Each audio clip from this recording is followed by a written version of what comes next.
right, so ladies and gentlemen, today I'm going to do something that I have not done before. What I'm going to do is give you a brief summary or synopsis of this book written by Billy Strickland II. Now, if you are from the Goldsboro area, you have probably heard of attorney Billy Strickland. Strickner, I think it's Agner and Pittman Law Firm. He is a lawyer with a very unconventional story. Now, this book was copywritten in 2023.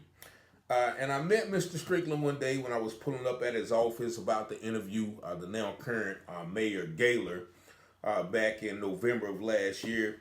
And, you know, he was pulling in his office, which was right across the street where I parked. We got out at the same time. And I said, Mr. Strickland, I introduced myself. I have known him or known of him from his affiliation with a good brother in town, Mr. Steve Ashford, Ashford Boxing Club. Mr. Ashford told me a while back that he was his mentor, and I've come to find out that he has partnered with Steve Ashford in running the boxing gym that helps several youth in the community and gives them a safe place to go, learn manhood, things of that nature. Now he gave, I gave him my card and I told him I was a writer. I'm an author too. He said, "Yeah, I just wrote a book." I said, "Okay, well, how are you promoting it?" He said, "I'm not. I need somebody to help me." So he took me to his office, and that day he gave me this book. Now it took me a while to get around to it because, of course, I have a lot of things going on myself. But within the last probably 3 to 4 weeks, I picked this book up in between certain ventures I'm doing. And I actually finished the book last night. Now, I must say kudos to Mr. Strickland for writing this book. And as you see, this is not one of the thin, paperback books. This is a 350-page book, which I always like because, as an author myself, I realize the time and dedication that it takes to write a book of this magnitude. So first I want to say, congratulations for completing this venture, one of many, but I also want to commend him on his transparency. When I wrote my first book, Brushes with Death, I was very transparent about my life and the things that I've been through, and I received some sort of criticism for it in certain regards, where I talked about events and situations where, other people were affected. However, Mr. Strickland in this book has done the same. Now, looking at Mr. Strickland today, you will see, a very successful lawyer, very well-to-do with his own firm and, land and different investments and things that nature. But he has come a long way from this picture right here. You see that picture right there? You see that young boy?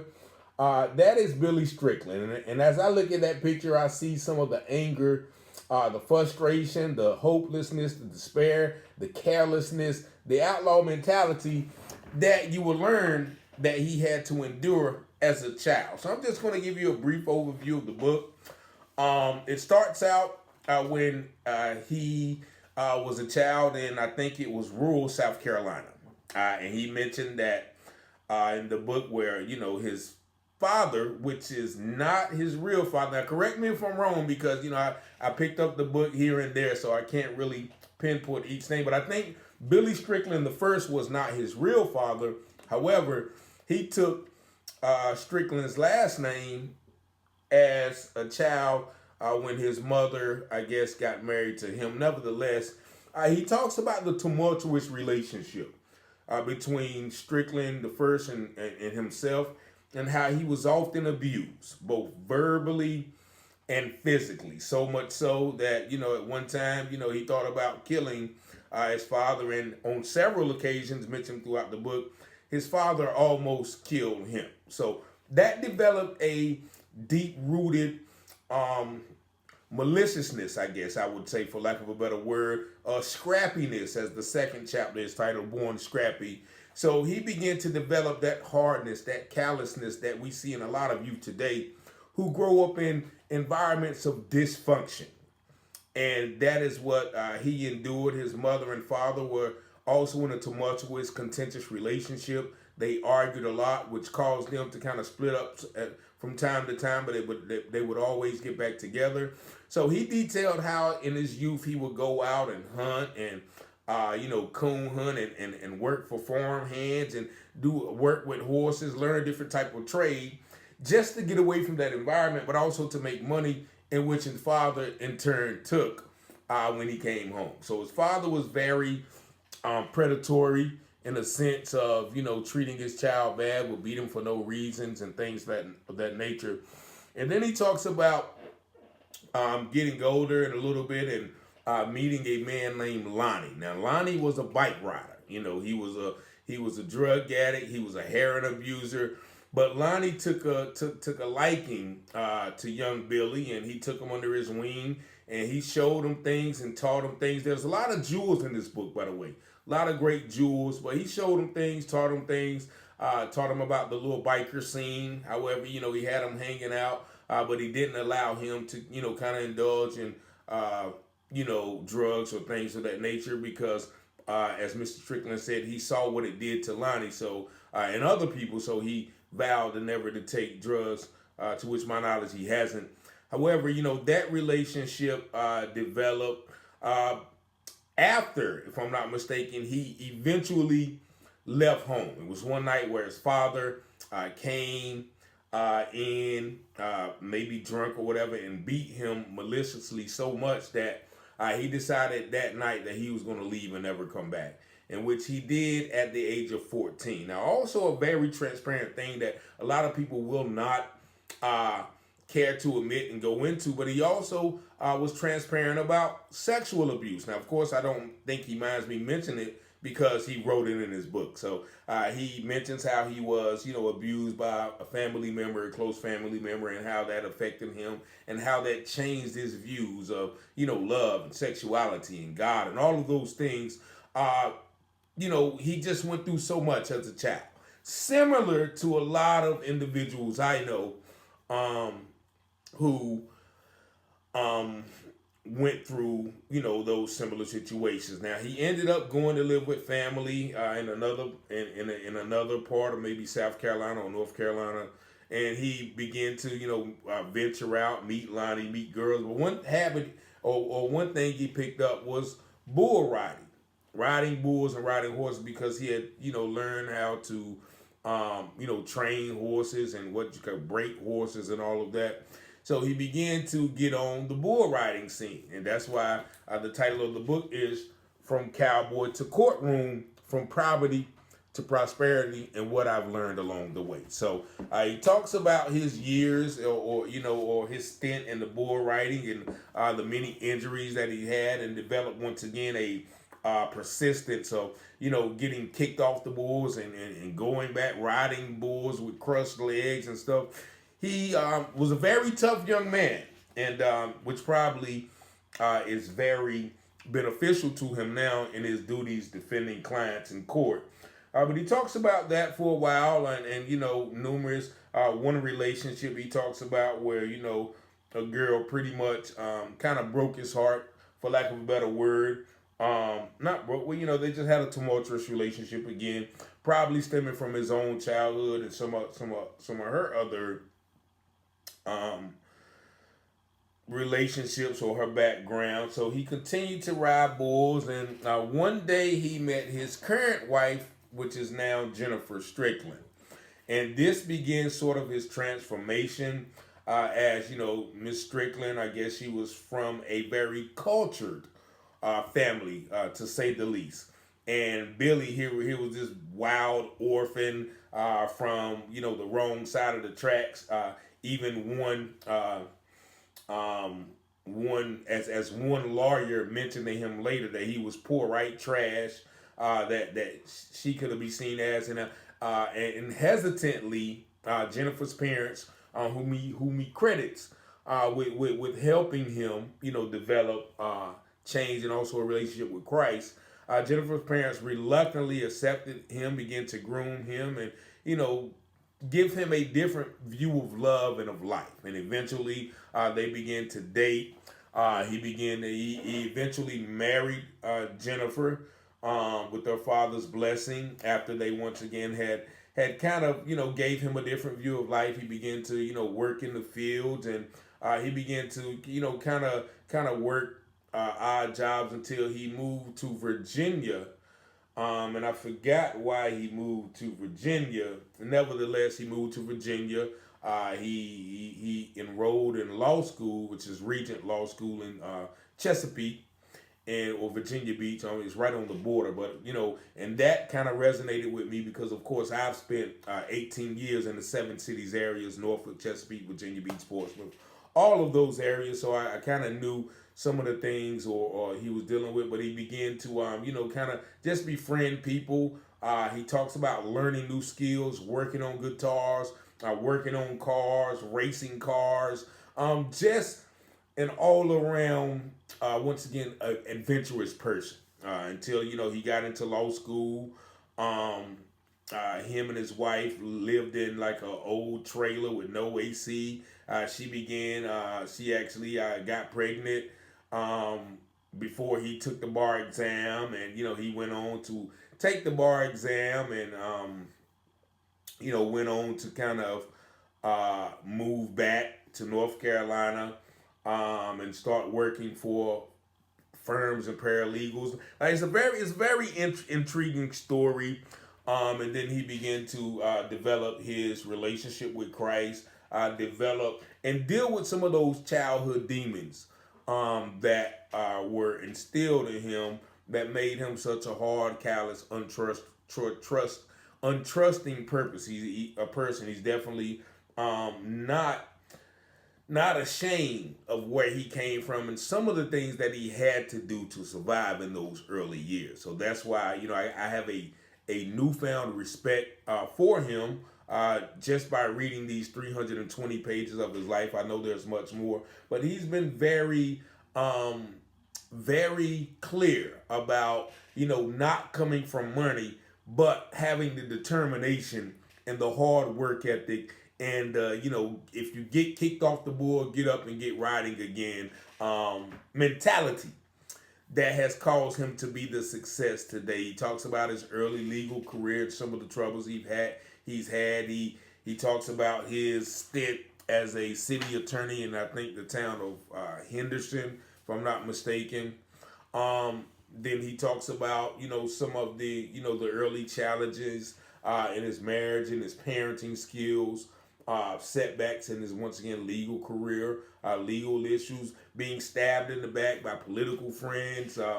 He just goes deep into the inner life of the person that you see walking or going into court or working with the kids or hunting, whatever he does now. Like I said, I don't know him too personally. Once again, I met him, let's say about 6 months ago. He gave me the book, and then most recently I solicit his assistance in taking the young men to Charlotte, which he most happily obliged. And that is a testament to his desire to help others who have come from similar backgrounds. Like, now, if he was black, he would have grown up in the hood. Basically, he would have been a project kid, and with parents who, once again, were going through some of the things that his parents went through. But then later on in the book, once again, it gets inspirational, it gets emotional. Once again, he quotes biblical scriptures that has led his life, and I wish I'd have wrote down some of these, some of these. Jewels that along the way. I didn't write them down, but that's more persuasion for you to get this book and read it for yourself. He talks about, once again, his battle with others and wanting to make enemies. Like, he was a fighter. You know what I'm saying? That's why I can relate to him, because I'm a fighter, not wanting to make enemies, but actually, in his own words, yeah, he did want to make enemies until somebody told him, hey, you don't have to make enemies with everyone you meet. And you don't have to make friends neither, or something like that. But it's a lot of jewels. He talks about his battle with cancer as recently as a few years back. He gives jewels about financial prosperity, owning land. He shares some intricate secrets, and the fact that you can never be afraid to ask questions or be willing to be taught, mentored by others who know more than you. So man, this book has given me motivation as well. To not stop in achieving the goals that you have set.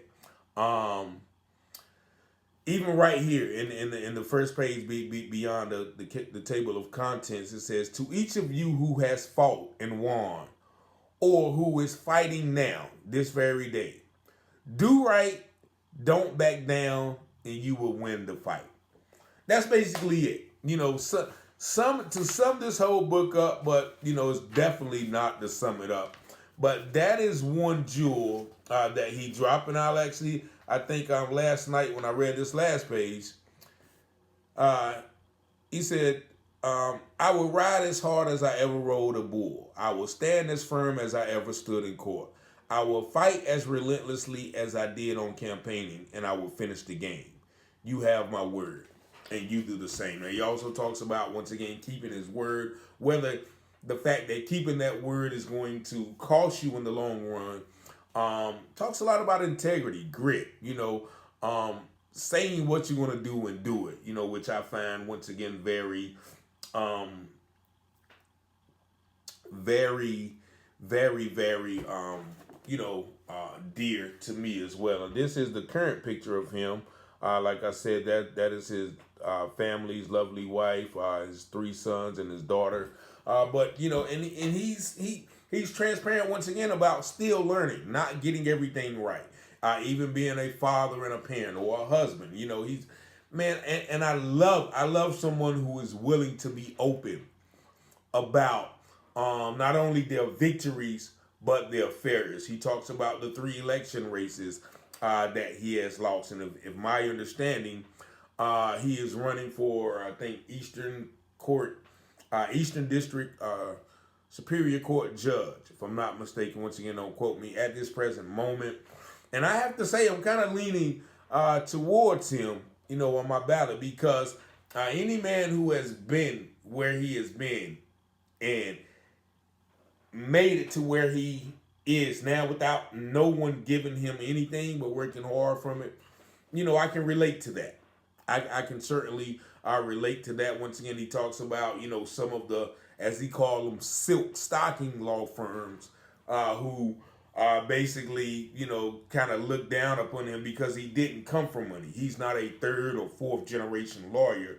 He's someone who, as we say in our community, he got it out of the mud. And, I can attest once again to his involvement with Ashford Boxing Gym and him supporting that endeavor for years. I think that's probably about maybe 10 years going on now, if not more. But also, once again, and I went to him. Somebody gave me a donation. He said, "Hey," and this for the trip we did last week. Somebody said, "Hey, go talk to Mr. Strickland." And I went, talked to him. We sat down in his office, and I let him know that I had started reading the book at that time before I finished, and we talked, and we once again we found some commonalities in our beliefs, and and I told him what we were trying to do. He said, "Okay, well, send me some information, come back, and I'll help you, and I'll help you." And I went back, I sent him the information, our schedules, kept missing each other, but one day I did come back a couple of days before the trip. And he was true to his word. He wrote me out a check, and I won't say the amount, but he gave one of the largest donations towards the trip that you see posted on Facebook with these kids. And I say one of the largest donations. I mean, it was 2 other people, with 3 other people who gave that large of an amount. And I won't say the amount, but 4 people gave the same amount that Mr. Strickland did, and that was the largest amount of donations that we received for the trip. So once again, I want to thank everybody for donating. I didn't mean to belittle anyone, or I don't mean to belittle anyone, but that was just a testament to his word as a man. He told me, hey, look, you come back, you send me some information, anything for the kids, anything dealing with Christ or faith, I'm all with it. And once again, he talked very much about his faith in the book as well. And you know how that continues to guide him. And we all are not perfect. He doesn't claim to be. He claims to still have some of that rage and fire and fight in him. That has been once again beneficial in the courtroom. He talks about his battles with Judge Les Turner and other judges, in which he didn't back down from them. And then sooner or later, they developed a common respect and almost a friendship in some regards of the people that he said that he has had issues or run-ins with, for lack of a better word, over the years. So I encourage anyone who wants some motivation to achieve your goals despite obstacles, whatever you're facing. I encourage you to read this book, man. This is once again, it's very well written. I don't know who his editor was. It doesn't say. But it's a very well written book, and I didn't find one mistake in it too. Like, look, because I'm an author, once again, you see those things without trying to see them.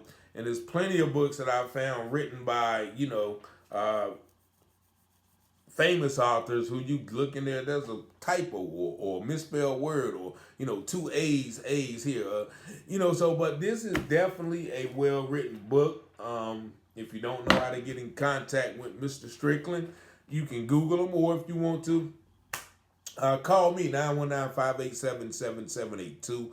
But I told him when I met him 6 months ago that I'll see what I can do to help you promote this book. And as a man of my word, this is once again my foray, or the first step in to getting this book out there. This is a very good book. First book I've had the chance to read in a while, but it has once again invigorated my desire for reading, especially good testimonial stories. So once again, man, Billy Strickland II, from Cowboy to the Courtroom, from poverty to prosperity, and what I've learned along the way. And I think you will learn a lot from the things that he has learned on his journey to make it where he has made it today. But there you have it, man. Once again, I encourage you guys, if you haven't, if you haven't heard of the book, you probably never heard of the book, but it's very good read, very well written, keeps you intrigued, but you're going to learn a lot, about facing the struggles and the trials of life, but also not allowing those trials to defeat you, but giving you the fervor, giving you the determination to defeat those trials. Peace and blessings, man. Shout out to Billy Strickland, man. You're definitely a man of his word, and once again, I just have newfound respect for the man after reading his book. Peace and blessings.